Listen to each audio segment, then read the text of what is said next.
बेटा हम यहाँ पे एक्सपोनेंशियल फंक्शन के बारे में पढ़ रहे हैं। तो बेसिकली y को a⁻x जो है वो एक्सपोनेंशियल फंक्शन का फॉर्म होता है। ठीक है, इसमें दो तरह का ग्राफ होता है। अब a यहाँ पे पॉजिटिव कांस्टेंट होता है, ठीक है, लेकिन वो पॉजिटिव कांस्टेंट 1 से बड़ा भी हो सकता है या फिर फ्रैक्शन में भी हो सकता है। अगर वो 1 से बड़ा हुआ a>1 तो ऐसा इंक्रीजिंग ग्राफ होता है, और जो ग्राफ है वो y एक्सिस को 1 पे कट करेगा क्योंकि a की पावर 0 की वैल्यू 1 होगी। लेकिन अगर a का वैल्यू फ्रैक्शन हुआ, मतलब 0 से 1 के बीच में हुआ, तो फिर वही ग्राफ एक्सपोनेंशियल का डिक्रीजिंग ग्राफ बनता है, और अभी भी वो y एक्सिस को 1 पे कट करता है। तो बेसिकली फ़र्क बस इतना है कि अगर फ्रैक्शन हो तो डिक्रीजिंग बनेगा इस टाइप से, और अगर a का वैल्यू 1 से बड़ा है तो इंक्रीजिंग बनेगा।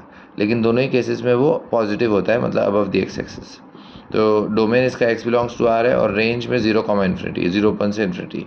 फिर रैशनल फंक्शन उस फंक्शन को बोलते हैं जो दो पॉलिनोमियल्स का रेशियो होता है, दो पॉलिनोमियल फंक्शंस का, और ऑब्वियसली डिनोमिनेटर 0 नहीं हो सकता है। जैसे कि एग्जांपल है x-3 और नीचे x² + 3x+4। तो यहाँ नीचे मैंने क्वाड्रेटिक रखा है, ऊपर लीनियर, और डिग्री कोई भी ले सकते हो, बस ये है कि ऊपर नीचे दोनों पॉलिनोमियल्स होने चाहिए। ठीक है, फिर आता है लॉगरिथमिक फंक्शन। लॉग का फंक्शन भी दो टाइप का होता है, एक में इंक्रीजिंग बनता है जैसे इस तरह से, और एक में डिक्रीजिंग बनता है जैसे इस तरह से। फिर ये भी इसका बेस पे डिपेंड करता है, जैसे y को log x बेस से लिखा है। अगर ये यहाँ फ्रैक्शन हुआ यानी बेस फ्रैक्शन हुआ तो फिर ये डिक्रीजिंग ग्राफ बनेगा, लेकिन y एक्सिस के राइट में रहेगा, और इस केस में ये इंक्रीजिंग ग्राफ बनेगा। ठीक है, पर दोनों ही केसेस में ये x एक्सिस को 1 पे कट करेगा क्योंकि log 1 की वैल्यू 0 होती है, और दोनों ही केसेस में y एक्सिस के राइट में होता है।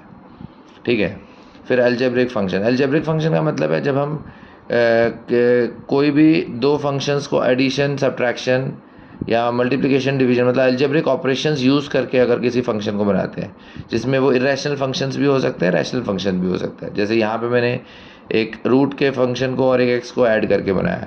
यहाँ पे मैंने एक रूट का फंक्शन लिया, √(x²+ 7), दूसरा ln x लिया।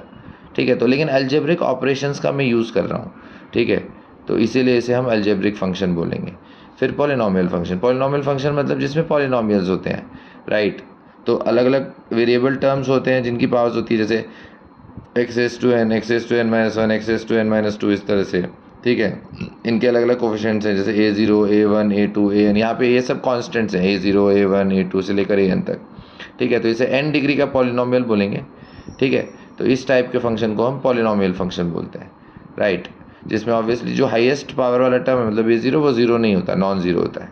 ठीक है, इसका डोमेन ऑल रियल वैल्यूज़ है, राइट, और यहाँ पे a0, a1, a2 जो भी a वाले हैं नंबर्स, वो सब कॉन्स्टेंट्स हैं, बिलोंग्स टू रियल नंबर्स।